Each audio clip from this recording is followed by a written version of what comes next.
Hello and welcome to Jessie Bear Book Club. Today I'm coming to you from a rather different surrounding. We are in my parents' home in Spain and I'm on one of the terraces. They are away doing something. So I thought I'd talk about the latest book I've read while I'm here, and it's called Bad Mormon by Heather Gay, and she is one of the stars from The Real Housewives of Salt Lake City.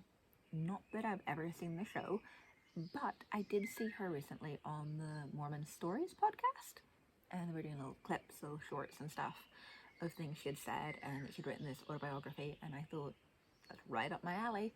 So I bought it before I came over here and read it in, I think, 4 days. It's not long. Definitely a good kind of holiday break read. Not too heavy. But this book is a complete lesson in housewife strategy and the stay-at-home mom craft of the insult sandwich. Man, this girl's shady. I love it. And there's a lot of badger talk in this book.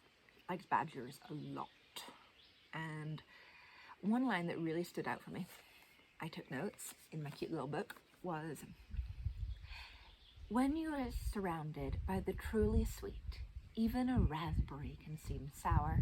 And she talks a lot about in this book how, as a Mormon, she always felt like she wasn't quite sweet enough, not nice enough, not holy enough, didn't believe hard enough, didn't work hard enough. And I got that. I was like, if you're surrounded by the truly sweet, even if you're a nice person, you can seem sour in comparison. And I empathize with that. I felt that before. And another thing that really stood out, because most of the books I read are not about run-of-the-mill Mormons in the LDS church. Most of them are about Warren Jeffs, the FLDS, the LeBaron group, Kingstons, other Mormon sects. So it was good to read something about mainstream Mormons instead of the fundamentalists. But everyone in the normal LDS church seemed to be keeping secrets from each other. That really stood out to me. One big secret seemed to be that when two Mormons get married, or two LDS members, as I probably say, get married, she has to tell her husband her temple name after the ceremony. But he never tells her his temple name. I mean, that's pretty messed up. And then the hiding of the temple garments in wardrobes, and like even kids not knowing what people wear or what goes on at the temple, and the elbows on shoulders. That freaked me out. And the breath mints to whisper in people's ears. Not good. Okay. Side note, I'm recording this after the video, but I'll probably stick it in the middle. Or maybe at the end, I don't know. But I want to talk about Heather's privilege. I didn't make a note of it, but it was because I thought I was just going to remember. And then you get into the swing of making a video, and I'm like, well, this is why I make notes. Heather's life was extremely privileged. Extremely, like from the cradle whole way through her marriage. And she doesn't, like, she acknowledges that her life is privileged, but I don't think she actually understands the extent to which her life is privileged. And, like, I'm not here to, like, privilege, shame anybody, if that's even a thing. But she had struggles, but they're not the struggles a lot of people have, And I don't think she appreciates that enough. Or at least it didn't come across in the book. She talks a lot about putting her kids in matching pajamas for Christmas, and Christmas cards have to be perfect, and Tiffany boxes for babies to hold, and marriages in Hawaii, which is all fine, but at least acknowledge that your life is really good, and you're getting the best out of it. Another line from the book that really stood out to me was the white bread wonderland of monogrammed Mormon underwear. So monogrammed garments, obviously, but I love that. White bread wonderland. I need to incorporate that into my vocabulary. There was another one she said, it was, I've heard of leather and lace before, but it was, she said, diamonds and denim. And I love it. Diamonds and denim. Let's do it. But I actually made a little short about this. Heather's first time at the temple was so weird. There were rubber happers, curtains, breath mints, people's elbows and shoulders, whispering in men's ears through curtains, wearing veils, and pretending that a white room filled with mirrors is heaven. Like, that just smacked Warren Jeffs to me at his temple, like 100%. Like, and the fact that it's so weird, and she admits that she always thought it was weird, but she's just gone along with it the whole time for like 20 plus years. I don't get it. It's so strange. And her anointing ceremony where she's like naked and they anoint her with oil. So odd. But one thing that did bug me about this book wasn't any sex. I sound like such a girl. Like such a girl. Like, I want to read my like fancy novels, my romance novels, and I don't want a lot of sex. But if you're talking about your marriage, we need a little bit of spice. Like, it doesn't have to be a lot of spice, but it can't be like, oh, it only took 20 minutes to have sex. We'd have called loveless marriage because we weren't compatible, because we got married after like 3 months. Yes, that is all true, but I need a little bit of spice. Like, was he vanilla or mint chocolate chip? Just a little bit. Don't need a lot, just a little. But I'm a girl and I like that. Like, I don't want much. It doesn't even have to be loads. Oh, and I don't just fell out of the tree. Oh, he's massive. It'll be fine. What else did I think? Heather's mission I found was interesting. And the fact she managed to convert like 16 people, that's impressive for a Mormon missionary. I think they are meant to convert 1 in their first year. Like, that is their goal, is to convert 1. And she converted 16 in 18 months. I mean, hats off to her. That woman is a businesswoman. She is an entrepreneur. She has completely revolutionized lit fillers. Not that I've got any, but, you know, I can see what she's doing. I can appreciate the hustle. And she was so stifled in her marriage. I felt sorry for her, especially when her photography building business closed down because her husband couldn't make deals with the framer. That really broke my heart for her, because I could see that she'd invested so much time and effort into this and it wasn't happening. Her children, I would have liked a bit more about how her children took her breakup.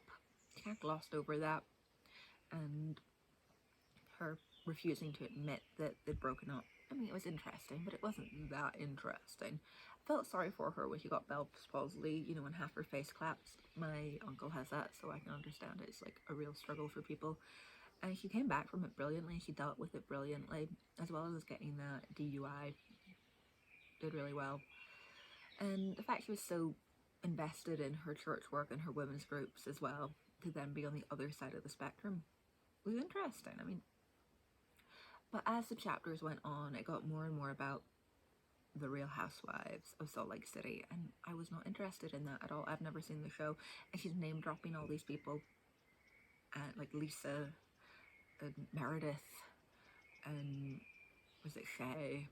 And I don't know any of these people. I do not know the stories from the show, so I have absolutely no relatability to any of it. And Whitney Rose did sound like fun though. And to be honest, I used to watch Real Housewives of Orange County like back in the day when I was like 13.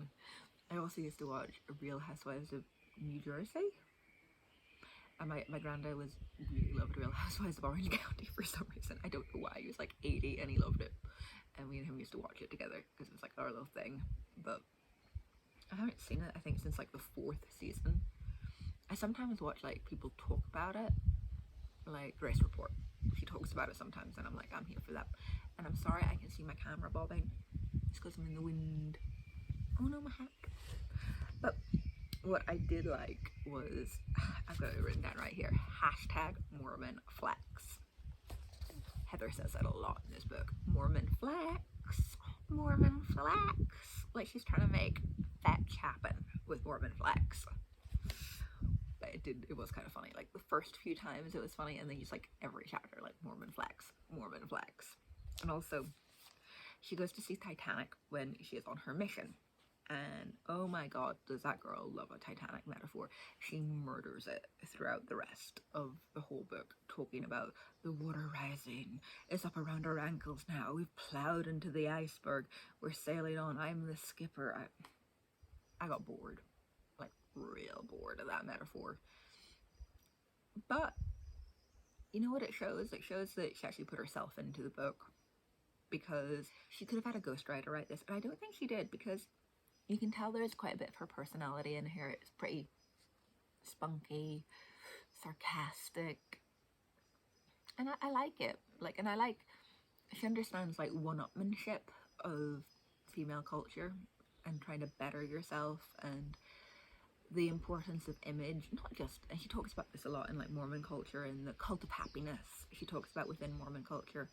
And I thought that was interesting, but there's also a cult of happiness within social media. I mean, we're all promoting our best lives. I mean, look at me here, sitting in my parents' Spanish garden. But anyway, I liked it, but I would only give it 5 out of 10. 5 out of 10 is all I'm going to give this book, because the end was so boring. After her divorce, I felt like I was just like coasting, like I was waiting for something new, exciting to happen, and nothing happened. And she just kept coasting and coasting and coasting and coasting and coasting. And I wanted a bit of a, and I guess she was trying to do that when she was talking about her DUI, and when she talked about talking to her bishop and talking about the Real Housewives stuff. Like, I think she thought, like most readers maybe who are reading the book because they're fans of the show, would find that really interesting, but I did not. But that's just me. But if you are interested in Mormonism, give this book a read, because if you've read any of the cult stuff, like I have, loads of it, this book is interesting because it's like a watered down version, a watered down, more majestic version of the other stuff, because the other stuff is very practical. Like, they practice polygamy, they practice consecration, like full consecration, most of them, whereas these people, like, they don't practice polygamy and there's only 10% tithing, but there's all this weird, it's almost, it reminded me of, if you've ever been to a Catholic church service, especially in Spain where you're standing up, sitting down, there's people in robes with censers swinging and stuff, it reminded me of that. But maybe that's just me because I grew up in Spain. But also their weird costumes, not being able to wear a black bra, which I mean, man, girl, even I knew that. But maybe that's because I'm obsessed with Mormonism. But what I didn't know, and this is funny, was the fact that you have to wear your garments under your bra, not over your bra, or they won't work. Wouldn't that kind of defeat the purpose slightly of a bra? Especially if you're rather flat-chested. Do you hear that? Hear the bird? So cute. I have to show you, I'm making a short. There's some birds that have nested like near the pool. I made a little short, little nest. My parents put up a box and they made a nest. It's so cute. Well, anyway, that is my review of Bad Mormon by Heather Gay. It's good, not great. But I am getting really into celebrity autobiographies. I read Paris Hilton's. I'm going to read Spare next. I bought that as well for this trip. And like, comment, and subscribe. I have a full playlist of more Mormon book reviews and stuff, and TV reviews. So let me know what you think, and I'll see you guys next time. Bye!